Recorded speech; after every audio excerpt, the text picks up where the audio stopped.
Bonjour, dans cette présentation, la diffraction des ondes lumineuses. Au laboratoire, un montage expérimental simple permet d'appréhender le phénomène de diffraction des ondes lumineuses.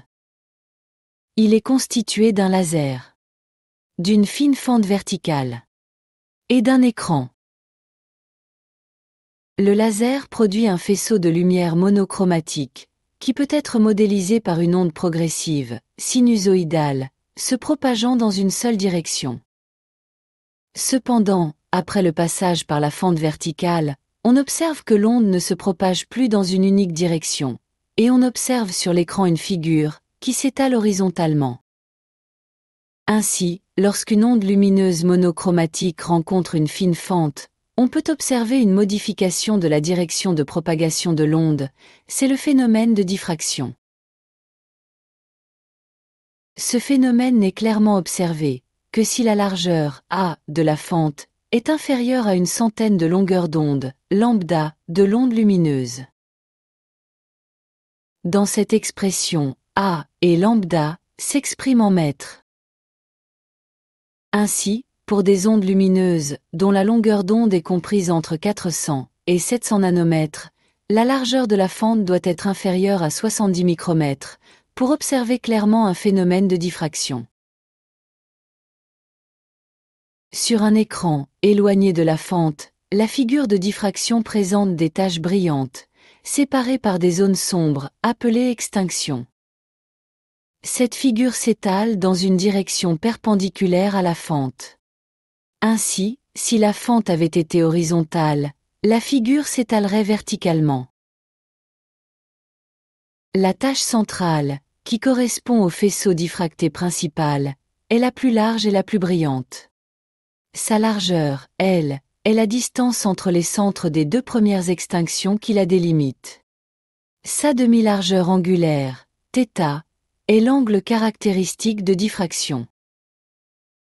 Le sinus de l'angle caractéristique de diffraction θ est tel que sinus θ égale lambda sur A.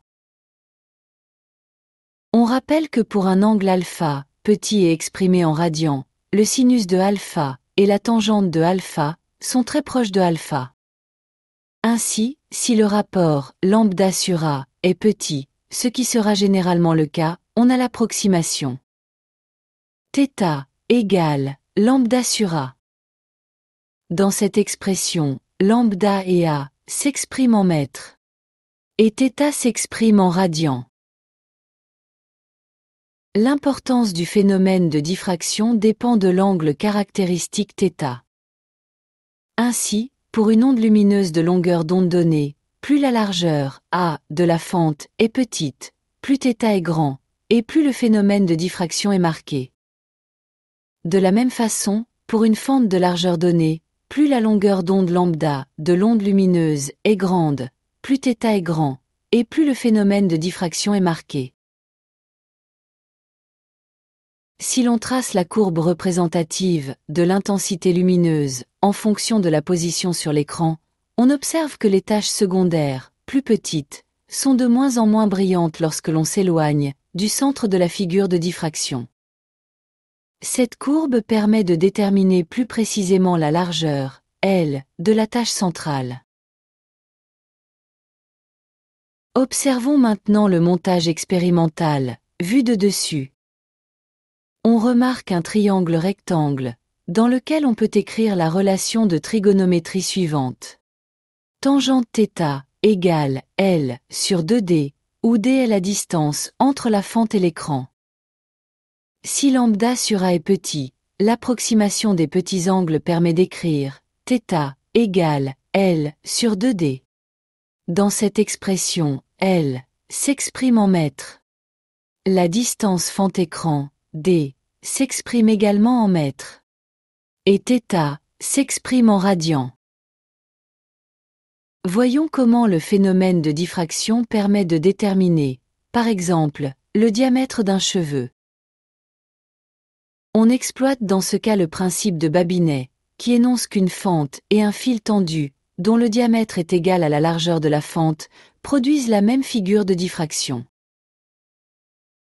Ainsi, On éclaire un cheveu de diamètre A avec un laser hélium-néon, dont la longueur d'onde vaut 633 nanomètres.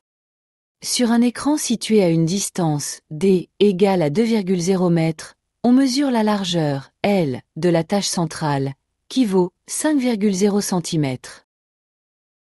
À partir des deux expressions de l'angle caractéristique de diffraction θ, on détermine le diamètre A du cheveu, qui vaut 51 micromètres.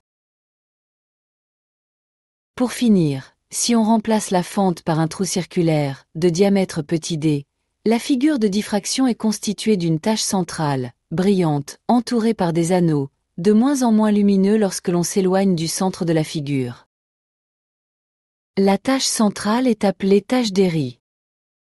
Si lambda sur petit d est petit, l'angle caractéristique de diffraction θ vaut dans ce cas θ égale 1,22 fois lambda sur petit d. On notera que la tache d'Airy limite la résolution d'une lunette astronomique. En effet, la lumière provenant d'un point lumineux de l'objet observé est diffractée lors du passage par l'objectif de la lunette, et l'image de ce point ne sera pas un point lumineux, mais une tache d'Airy. Cela vous a aidé? Merci de liker cette vidéo et de s'abonner à la chaîne.